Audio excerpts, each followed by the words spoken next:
wabarakatuh. Sebelumnya perkenalkan, nama saya Makfira Abdurrahman, NPM 022722111084.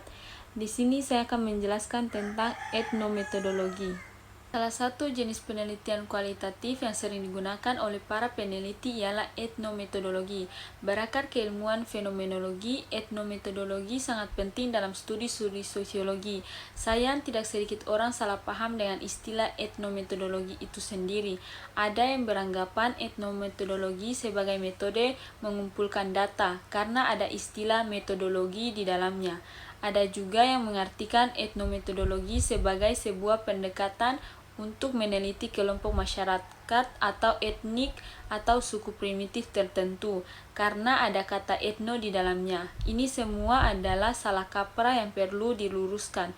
Etnometodologi menunjuk pada materi pokok yang diteliti. Etnometodologi berasal dari kata Yunani, ethnos, metodas, dan logos. Ethnos artinya orang, metodas artinya metode, dan logos berarti ilmu.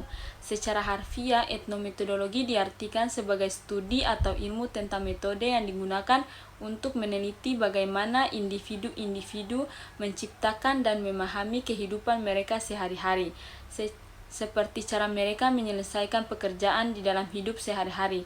Jika etnografi fokus pada budaya kelompok masyarakat atau anggota masyarakat dan fenomenologi pada makna suatu tindakan atau peristiwa, maka etnometodologi lebih pada dunia konstruksi individu-individu di dalam memahami sesuatu sesuai akal sehat yang berlaku dan makna yang diterima secara bersama-sama.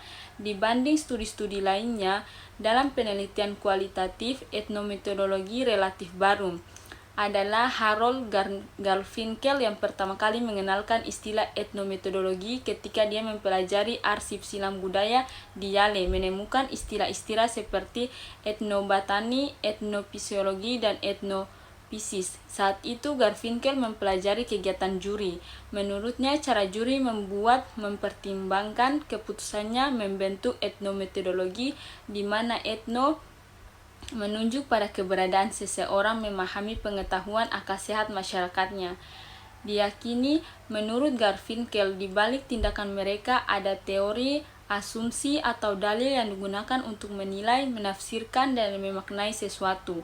Cara pandang etnometodologi Garfinkel tidak lepas dari tokoh-tokoh seperti Talcott Parsons, Edmund Husserl, dan Albert Schutz, seperti pendekatan-pendekatan lainnya dalam penelitian kualitatif. Studi etnometodologi memerlukan kedalaman pengamatan secara detail tentang praktik kehidupan keseharian warga masyarakat melalui observasi secara langsung mengenai percakapan mereka, atau bisa direkam melalui video, karena lebih bertumpu pada percakapan sehari-hari individu. Maka etnometodologi berpengaruh sangat besar pada kelahiran metode analisis percakapan.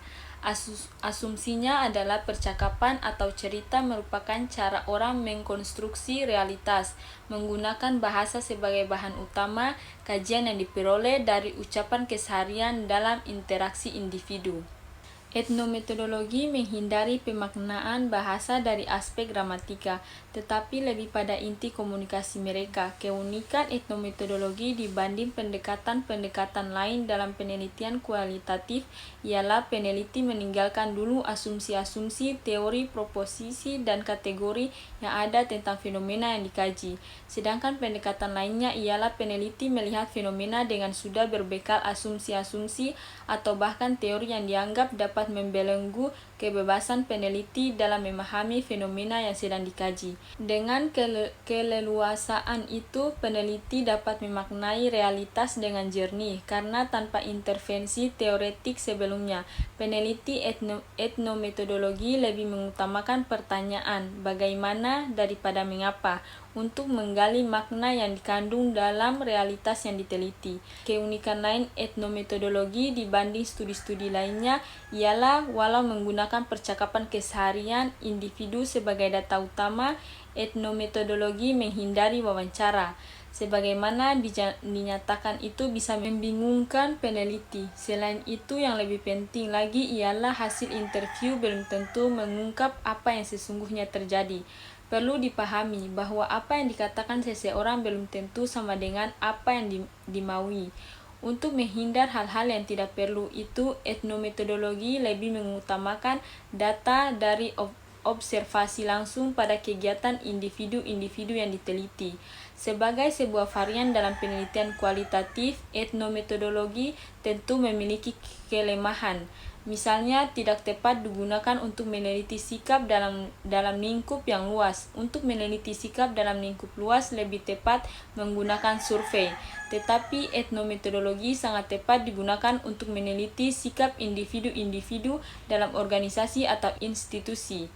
Misalnya, untuk memahami cara orang melaksanakan tugas kantor, sekolah, atau perusahaan dalam proses yang terjadi dalamnya. Dengan berpedoman pada struktur atau aturan resmi yang berlaku, peneliti dapat melihat bagaimana para karyawan atau staf menjalankan aturan formal yang tidak hanya untuk dijadikan sebagai pedoman aktivitas sehari-hari mereka, tetapi juga bagaimana aturan itu digunakan untuk mencapai tujuan lembaga atau sebaliknya. Berdasarkan data berupa percakapan sehari-hari, para karyawan akan dapat diketahui bagaimana mereka menciptakan dan memahami aktivitas mereka baik sebagai individu maupun sebagai anggota suatu lembaga. Mahasiswa jurusan manajemen pendidikan misalnya dapat menggunakan pendekatan etnometodologi untuk meneliti bagaimana para karyawan, guru, dan unsur-unsur lain di sekolah memahami tindakan mereka atas dasar aturan yang telah ada. Bagaimana pula mereka memahami aturan tersebut sebagai pedoman kerja, baik sebagai individu maupun anggota sekolah secara keseluruhan. Beberapa konsep dasar dalam etnometodologi yaitu indeksikalitas, refleksivitas, dan akuntabilitas. Indeksikalitas merupakan tahapan mencari ungkapan atau bahasa tubuh yang muncul di antara individu maupun komunitas. Indeksikalitas digunakan untuk anggota untuk memahami situasi tertentu yang menggunakan unsur kalimat yang dikontekskan pada situasi tersebut. Berangkat dari kesepahaman terhadap konteks tersebutlah anggota dapat berinteraksi dengan menggunakan unsur kalimat yang dikontekskan pada situasi yang dikehendaki. Tetapi kembali lagi, sejauh itu masuk akal bagi para anggota sehingga tidak merusak keteraturan. Berdasarkan konsep indeksikalitas tersebut, etnometodologi dituntut untuk mampu menempatkan dirinya pada situasi yang dimaksud para anggota, bukan malah memaksakan pandangannya tentang realitas kepada para anggota. Selanjutnya, refleksivitas, yaitu konsep yang mengacu pada usaha anggota untuk mempertahankan anggapan-anggapan tentang realitas sosial.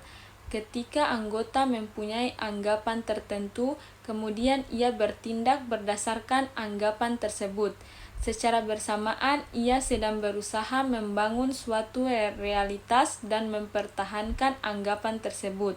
Namun jika yang terjadi adalah tidak sesuai dengan realitas, dalam artian dia gagal membangun realitas berdasarkan anggapan awal tadi, maka anggota bertindak secara refleksif untuk bertujuan mempertahankan anggapan awal tadi. Kemudian berangkat dari anggapan tersebutlah kita dan teman kita berhasil membangun dunia sosial secara teratur.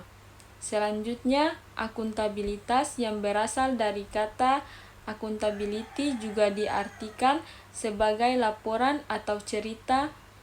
Laporan adalah cara di mana anggota-anggota melakukan sesuatu seperti melukiskan, menganalisa, mengkritik, atau mengidealkan situasi khusus untuk menjelaskan penyebab situasi tersebut. Baik, terima kasih. Mungkin itu saja penjelasan dari saya. Assalamualaikum warahmatullahi wabarakatuh.